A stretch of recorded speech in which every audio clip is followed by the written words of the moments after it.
대통령실과 대통령의 통신기록 영장 청구가 법원에 의해서 계속 거부되고 있습니다. 외압을 밝히는 사건에서 가장 강력한 외압의 실체로 떠오른 대통령실과 대통령의 통신기록 영장 청구가 법원에 의해서 계속해서 거부되는 상황. 법원이 영장 기각을 통해 실체적 진실을 막는 이 기가 막히는 상황은 계속되고 있고 통신 보존기간 1년은 이미 다가와 있습니다. 특검이 발족된다 하더라도 통신 기록을 확보하지 못한 채 수사하는 상황이 예상됩니다.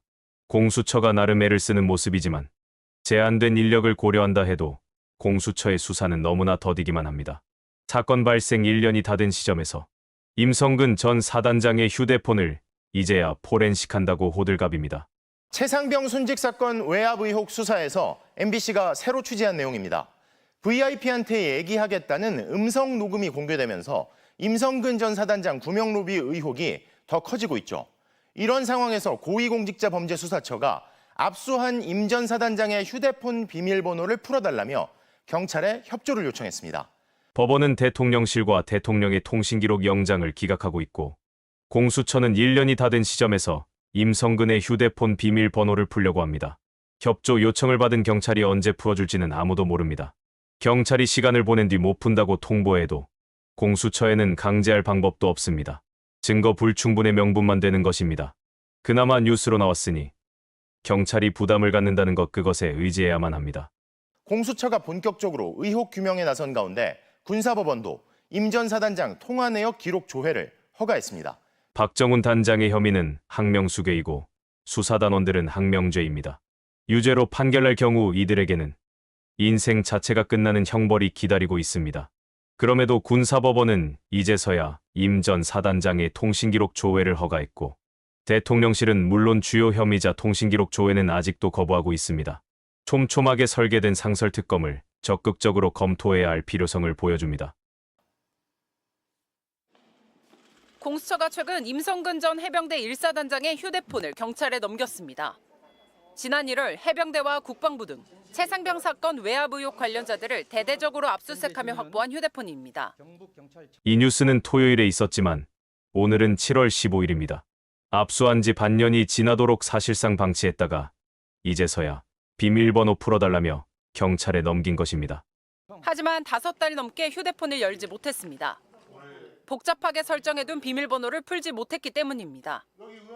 그러다 이번에 경찰청 국가수사본부 디지털 포렌식 센터에 협조 요청을 한 겁니다. 시기는 임성근 전 사단장 구명 로비 정황이 담긴 녹음 파일을 확보한 직후인 것으로 알려졌습니다. 공수처는 지난주 목요일 공익신고자를 통해 이종호 전 블랙펄 인베스트 대표의 육성이 담긴 통화 녹음을 확보했습니다. 이 전 대표는 도이치모터스 주가 조작 공범으로 법원이 김건희 여사의 계좌를 관리했다고 판단한 인물입니다. 임 사단장이 사표를 낸다 그래가지고 전화 왔더라고. 그래가지고 내가 절대 사표 내지 마라. 내가 VIP한테 얘기를 하겠다. 군사법원도 오늘 임 전 사단장의 휴대폰 통화 내역 조회를 허가했습니다. 최상병이 순직한 작년 7월 19일부터 9월 2일까지 46일간 기록입니다. 임 전 사단장에 대한 수사와 인사상 조치와 관련해 외압이나 로비가 있었는지 증명할 필요가 있다는 박정훈 대령 측 요청을 받아들였습니다. 임 전 사단장과 연락을 주고받은 사람들이 누군지 조만간 공개될 것으로 보입니다. 임 전 사단장은 이 전 대표를 만나거나 연락한 적도 없다며 로비 의혹을 부인하고 있습니다. 경찰로 넘어간 휴대폰이 의혹을 풀 핵심 열쇠가 될지 관심이 쏠립니다. VIP한테 임성근 전 사단장을 얘기하겠다고 말한 이종호 전 대표가 평소 윤석열 대통령을 V1, 김건희 여사는 V2로 지칭했다는 진술을 공수처가 확보했습니다. 사실 VIP는 해병대 사령관이다, 김건희 여사다라면서 언론사마다 말을 바꿔가며 허풍이었다고 했던 해명과는 다른 진술이죠. 또 통화 문자 내용에도 허풍으로만 보기에는 어려운 지점들이 나타나는데 왜 그랬는지 임성근 전 사단장 책임론이 불거졌던 작년 8월 9일 이종호 전 대표가 자신이 먼저 VIP를 언급합니다. 내가 VIP한테 얘기할 테니까 사표 내지 마라. 공수처는 통화 상대방인 공익신고자로부터 평소 이 전 대표가 V1은 윤석열 대통령, V2는 김건희 여사라고 불렀다는 진술을 확보했습니다. 이 전 대표는 자신의 영향력도 과시했습니다. 군이나 경찰은 물론 국무위원 인사에 개입하는 듯한 말도 여러 차례 했습니다. 우리 사성자군 탄생하잖아. 이번에 국방장관도 내가 추천해서 아마 우리 될 것 같다. 하지만 녹음 파일이 공개되자 이 전 대표는 자신이 후배 앞에서 센 척했다, 허풍이었다고 해명했습니다. VIP가 누군지 묻는 질문에는 오락가락합니다.